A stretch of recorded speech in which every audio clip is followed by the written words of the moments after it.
Pronoun reference একটি গুরুত্বপূর্ণ grammar. এই গ্রামারটি আগের সিলেবাসে ছিল, শর্ট সিলেবাসে এটি সিলেবাসে বহির্ভূত ছিল।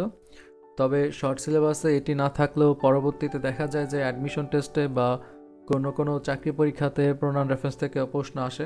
তো ভার্সিটি ভর্তি পরীক্ষাতে যেহেতু এটা সবসময় আসতো, তো সেটা শর্ট সিলেবাসে অন্তর্ভুক্ত না থাকলেও গুরুত্ব দেওয়া হয়েছে। তো আবার নতুনভাবে এখন ফুল সিলেবাসে এটা অন্তর্ভুক্ত আছে ইন্টারমিডিয়েটের সিলেবাসে। তো সেক্ষেত্রে তো অবশ্যই এটি গুরুত্বপূর্ণ একটি গ্রামার। তো এইখান থেকে কি ধরনের বেসিক শিখতে হবে আমাদের এবং বেসিক থেকে কিভাবে প্রশ্ন আসে সেটি আলোচনা করব। তো ফার্স্টে আমরা দেখি প্রোনাউন রেফারেন্সের টাইপ। প্রোনাউন রেফারেন্স হচ্ছে 8 প্রকার। সেটা হচ্ছে personal pronoun, demonstrative pronoun, interrogative pronoun, relative pronoun, indefinite pronoun, distributive pronoun, reflexive pronoun, reciprocal pronoun. এই প্রোনাউনগুলোর প্রত্যেকটি আমাদের শিখতে হবে, কারণ এখান থেকে প্রশ্ন আসে হচ্ছে কোনো একটা প্রোনাউন দিয়ে বলবে এটি কী প্রোনাউন। আমি পরের স্লাইডেই রেখেছি প্রশ্নের ধরন। যেমন এখানে বলছে 1 নম্বরে বিসিএস 12তম প্রশ্নতে হু, হুইস, হোয়াট এগুলো কী প্রোনাউন, এটা উত্তর করব। তারপরে এবার রিসেন্টলি একেবারে 24-25-এ যে প্রশ্নটা আসছিল, the word anybody is an example of কোন প্রোনাউনের উদাহরণ, এটা আমরা উত্তর করব। ঢাকা ইউনিভার্সিটিতে 22-23 শিক্ষাবর্ষে একটি প্রোনাউন আসছিল, জাহাঙ্গীরনগরে 22-23 একটি প্রোনাউন আসছিল। তো আমরা এগুলো সলভ করব। এইখানে একটি একটি ওয়ার্ড দিয়ে দেখতে পাচ্ছি যে জিজ্ঞাসা করা কোন প্রোনাউন, এগুলো শিখতে পারবো তখনই যখন আমরা সলভ করতে পারবো তখনই যখন আমরা এইখানে এই টাইপগুলো মুখস্থ করে রাখবো। তো এটার গুরুত্ব অবশ্যই অনেক, কারণ এইগুলো যদি মনে না থাকে বা মুখস্থ না করি, তাহলে যদি আমাকে একটা প্রোনাউন দিয়ে জিজ্ঞাসা করা হয় এটি কোন প্রোনাউন, তখন কিন্তু আমি উত্তর করতে পারবো না। তো এবার আমরা ডিটেলসে একটু পড়ি, মুখস্থ করব এবং পরবর্তী পেজে যেয়ে এটা আবার সলভ করতেছি। তো পার্সোনাল প্রোনাউনগুলো হচ্ছে I, you, your, we, he, she, his, her, their, our, my, him, me, mine, it. তারপর ডেমনস্ট্রেটিভ প্রোনাউনগুলো হচ্ছে দিস, দ্যাট, দোজ। এই দুইটি হচ্ছে, প্রথম দুইটি হচ্ছে প্রেজেন্ট ফর্মে বসে। একদম প্রথমটা হচ্ছে দিস, এটা হচ্ছে প্রেজেন্ট ফর্মে সিঙ্গুলার হলে বসে, এবং এটা হচ্ছে প্রথম যেই দুইটা সেটা হচ্ছে মনে রাখতে হবে, দিস এবং দিস এই দুইটাই হচ্ছে প্রেজেন্ট ফর্মে বসে, একটি সিঙ্গুলার আর একটি প্লুরাল। আর দ্যাট এবং দোজ এই দুইটা হচ্ছে পাস্ট ফর্মে বসে, আর দ্যাট হচ্ছে সিঙ্গুলার এবং দোজ হচ্ছে প্লুরালের ক্ষেত্রে বসে। তো যদি এগুলো একটি দিয়ে বলে এটি কোন প্রোনাউন, তাহলে হবে ডেমনস্ট্রেটিভ প্রোনাউন। তারপর হচ্ছে ইন্টারগেটিভ প্রোনাউন, এটা হচ্ছে হু, হুইজ, হোম, হোয়াট। এগুলো আসলে ইন্টারগেটিভ প্রোনাউন না, এগুলো রিলেটিভ প্রোনাউন। আমি একটু পরেরটাও একটু বলি, তারপরে দুটা বোঝাচ্ছি। Relative pronoun who, whose, what, whom, whose, whoever, whomever, as, but. তো এগুলা হচ্ছে রিলেটিভ প্রোনাউন। ঠিক একই জিনিস ইন্টারগেটিভ প্রোনাউনটা কীভাবে এলো। তো ইন্টারগেটিভ প্রোনাউন আসলে তখন যখন হচ্ছে একটি সেন্টেন্স দিয়ে ইন্টারগেটিভ সেন্টেন্স দিয়ে বলবে এটি কোন প্রোনাউন, তখন এটি ইন্টারগেটিভ প্রোনাউন হবে। কিন্তু সিঙ্গেল বাই সিঙ্গেল যদি জিজ্ঞাসা করা হয় যে এই ওয়ার্ডগুলো কোন প্রোনাউন, তাইলে হবে রিলেটিভ প্রোনাউন। আমি এখানে একটি প্রশ্ন রেখেছি, এটা বুঝাইতে সুবিধা হবে। যেমন হু, হুইজ, হোয়াট, আর, ড্যাশ, এটা আসলে রিলেটিভ প্রোনাউন, কারণ এখানে তো কোনো প্রশ্নবোধক বাক্য না, এটা সিম্পলি এই ওয়ার্ডগুলো জিজ্ঞাসা করছে এগুলো কি। যেহেতু এগুলো অনেক সময় দেখা যায় যে বাক্যের মাঝখানে বসে দুইটা বাক্যকে রিলেট করে, সেক্ষেত্রে কিন্তু রিলেটিভ প্রোনাউনই এটির মেইন বেসিক ফর্ম। তবে যদি ইন্টারগেটিভ বাক্য হয় সেক্ষেত্রে প্রশ্নবোধক চিহ্ন থাকে লাস্টে, আর এই ডাব্লিউএস কোশ্চেনগুলোর নিচে একটা আন্ডারলাইন দিয়ে জিজ্ঞাসা করা হয় এটি কোন প্রোনাউন, তখন সেটা ইন্টারগেটিভ প্রোনাউন হবে। তবে একদম সিঙ্গুলারভাবে এই শব্দগুলো যদি থাকে তাহলে এই উত্তরটা হচ্ছে রিলেটিভ প্রোনাউন। তো আমরা আবার একটু আসি। তো যদি এগুলা কোনো একটি ইন্টারগেটিভ সেন্টেন্স থাকে এবং ওইখানে যদি এই হু, হুইস এগুলো থাকে তাহলে সেটা ইন্টারগেটিভ প্রোনাউন।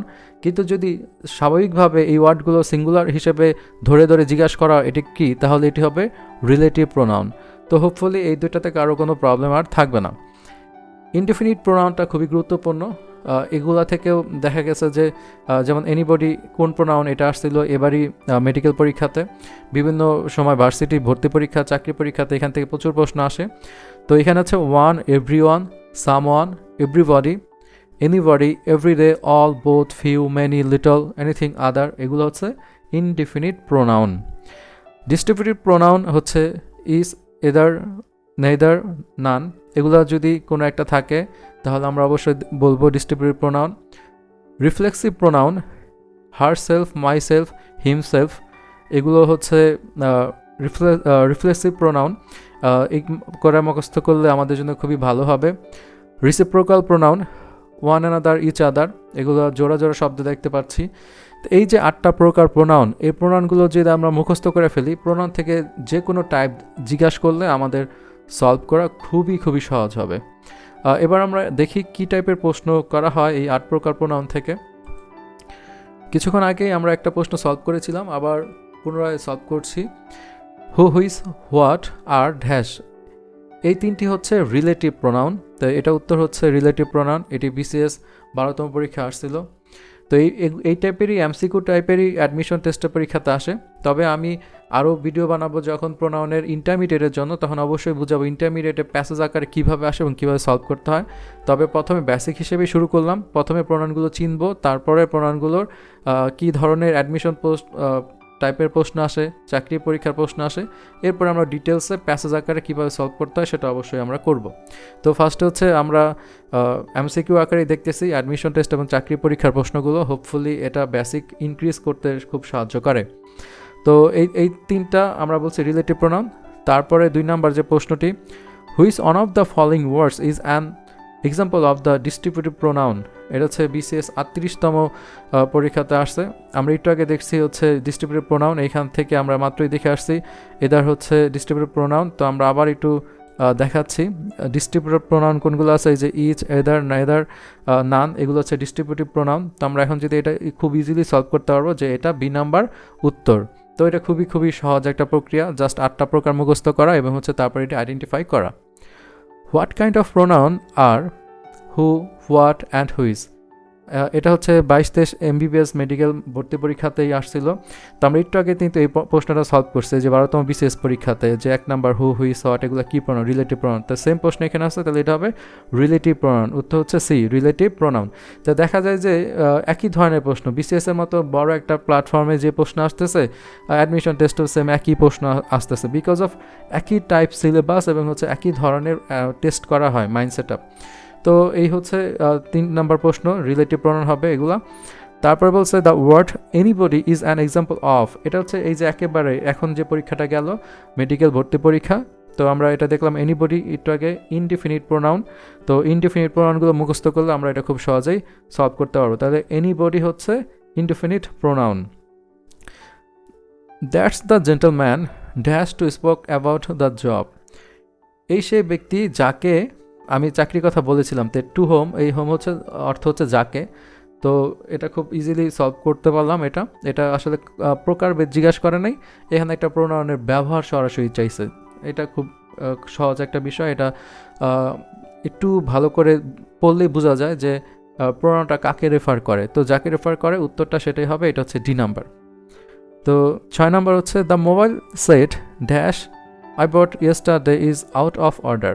তো মোবাইল ফোনটিকে কেনা হয়েছে, তো এটা একটা বস্তু, তাহলে এখানে তো ব্যক্তি ক্ষেত্রেও আসবে না, কি অর্থ বহন করে না, এটাও তো ব্যক্তি, এগুলো তো আসবে না। তো বুঝতে হবে দ্যাট হবে এখানে।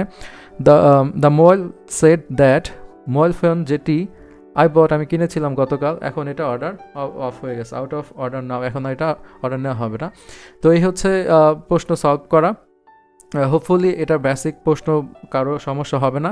আমরা আবারও গুরুত্ব দিয়ে বলবো যে এই 8 প্রকার খুবই খুবই ভালো করে পড়ে রাখতে, তাহলে ইনশাল্লাহ প্রোনাউন রেফারেন্স থেকে কোনো প্রশ্ন আসলে কারোরই কোনো প্রবলেম হবে না।